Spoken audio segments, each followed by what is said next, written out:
O menino do capuz de papel, e a cidade que esqueceu de rir na cidade de vidraça, tudo brilhava tanto que parecia recém-polido até quando chovia. As calçadas eram lisas, os prédios eram altos e as pessoas eram silenciosas. Não era um silêncio de "é sente, estou ouvindo música", era um silêncio de "não faça perguntas". Ali, ninguém falava alto, ninguém corria na rua e ninguém contava piadas no ônibus. Até os cachorros latiam baixinho, como se tivessem assinado um contrato.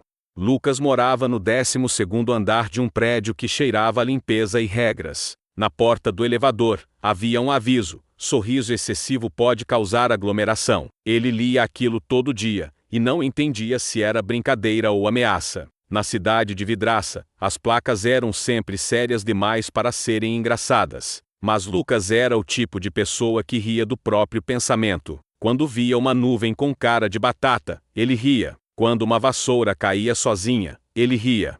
Quando o professor dizia, "isso é muito fácil", ele ria por dentro porque sabia que não era. Só que havia um detalhe: faziam semanas que Lucas estava rindo sozinho. Na escola, a professora lia e explicava matérias com a mesma voz de quem lê manual de liquidificador. Os alunos copiavam sem olhar para o lado. Quando Lucas sussurrava uma piada boba, como "por que o lápis foi ao médico?", porque estava sem ponta, ninguém reagia. Não era que não achassem graça. Parecia que tinham desaprendido o gesto de rir. No recreio, ninguém inventava brincadeira. Ninguém gritava "pega-pega". Ninguém disputava quem cuspia mais longe uma semente de melancia, o que era ótimo para o zelador, mas péssimo para a diversão. As crianças comiam lanche olhando para o chão, como se o chão tivesse um segredo importante. Lucas começou a se perguntar se a cidade tinha ficado doente. Foi numa tarde de vento, quando o céu estava laranja como suco de manga, que ele viu a primeira coisa realmente estranha: uma folha de papel voando contra o vento. Sim, contra. O vento soprava para a direita, e o papel insistia em ir para a esquerda, como se tivesse vontade própria. Lucas seguiu a folha por curiosidade, e por teimosia, porque Lucas tinha mais teimosia do que senso de direção. A folha atravessou uma rua, entrou num beco e parou diante de uma porta pequena, escondida atrás de uma placa enferrujada que dizia: "Arquivo de coisas inúteis". Lucas nunca tinha visto aquela porta, e ele tinha certeza de que já tinha passado por aquele beco antes. Ele empurrou a porta devagar. Não rangia, não fazia barulho nenhum. Lá dentro havia uma escada descendo, descendo, descendo, como se fosse para o fundo da cidade.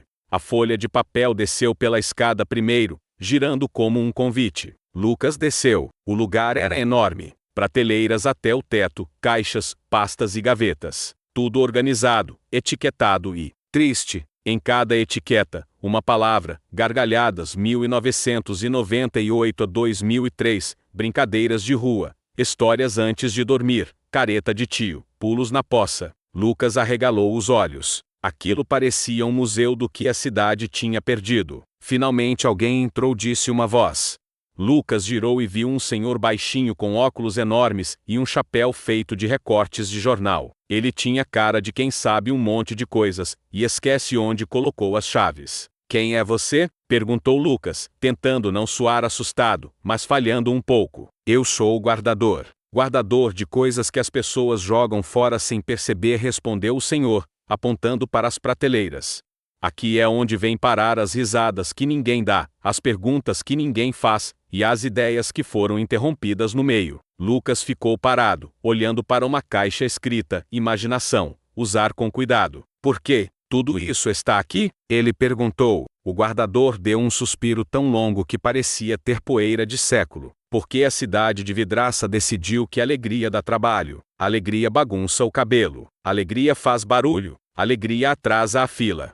E eles começaram a guardar a alegria para depois. Só que o depois nunca chegou. "E você, deixou?", "Eu não deixo nem impeço. Eu guardo. Mas ultimamente, confesso, comecei a ficar preocupado. Quando uma cidade esquece de rir, ela também esquece de sonhar. E quando esquece de sonhar, ela vira uma caixa fechada por dentro." Lucas engoliu seco. "Então, dá para devolver?" O guardador abriu um sorriso pequeno, como quem finalmente ouve uma música antiga. "Dá, mas não é simples.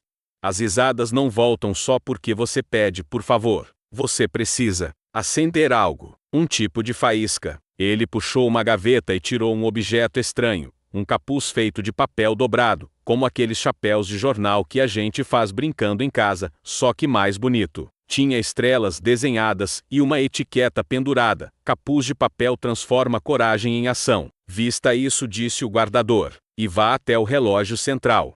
Lá em cima, dentro dele, está a engrenagem que controla o ritmo da cidade. Alguém trocou a peça do riso pela peça do controle. Você precisa colocar o riso de volta. Lucas apontou para si mesmo, como se houvesse outra pessoa ali. Você entrou por aquela porta. Isso já é mais coragem do que metade dessa cidade teve no último mês, respondeu o guardador.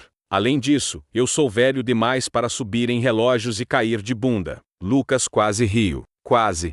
E percebeu que, só de quase rir, o lugar parecia um pouquinho menos cinza. Ele vestiu o capuz de papel. No instante em que colocou, sentiu uma coisa esquisita, como se sua cabeça ficasse mais leve. Não leve de vazio, mas leve de posso tentar. E se eu falhar? Ele perguntou. A cidade continuará igual, disse o guardador, simples. E isso já é ruim o suficiente para tentar. Lucas subiu as escadas, atravessou a porta e saiu no beco. O mundo parecia o mesmo, mas ele não era mais o mesmo. Agora ele tinha uma missão, e um capuz ridículo. Missões geralmente combinam com coisas ridículas, ele pensou. No caminho até o relógio central, Lucas percebeu um detalhe. As pessoas olhavam para o capuz e desviavam o olhar rápido, como se o papel fosse perigoso. Quando ele passou por uma praça, viu um homem parado, segurando um sorvete derretendo, sem comer. Ao lado, uma menina segurava uma bola, sem jogar. Era como se todo mundo tivesse pausado. Lucas teve vontade de gritar "Ei!", mas lembrou do guardador, faísca. Ele parou no meio da praça e fez a coisa mais estranha que pensou. Deu 3 pulinhos, e fingiu que pisou numa poça invisível, fazendo som com a boca. Ploque, ploque, ploque. Uma senhora olhou, um menino olhou, ninguém riu. Lucas tentou outra, fez careta. Feia, muito feia. Uma garotinha apertou os lábios como quem quase sorri, mas segurou, como se sorrir fosse proibido. Lucas então fez algo diferente. Ele pegou uma folha caída e dobrou rápido, do jeito que aprendeu vendo vídeo de origami, e em menos de 1 minuto fez um passarinho de papel. Não ficou perfeito, mas ficou um passarinho. Ele colocou no chão e soprou de leve. O vento pegou o passarinho e ele andou pela praça. A garotinha deu um passo, depois outro, depois agachou e encostou no passarinho. Os olhos dela brilharam. Eu posso? Ela perguntou baixinho, como se pedir fosse crime. Pode, Lucas respondeu, com a voz mais normal do mundo. A menina segurou o passarinho e, sem perceber, sorriu. Um sorriso rápido, mas foi um sorriso. A mãe dela levou a mão à boca, como se tivesse visto algo raríssimo. Lucas sentiu o capuz esquentar um pouco, como se gostasse daquele momento. Obrigado, disse a menina, e correu para a mãe. Lucas seguiu em direção ao relógio central, e atrás dele a praça parecia menos congelada. Um homem finalmente mordeu o sorvete. Um garoto quicou a bola uma vez. Uma senhora respirou mais fundo. Pequenas coisas. Pequenas faíscas. O relógio central ficava no prédio mais alto da cidade. Um prédio tão alto que as nuvens passavam encostando. A entrada tinha 2 guardas com uniforme impecável e cara de quem nunca contou piada nem para espantar mosquito. Crianças não podem entrar, disse o primeiro guarda.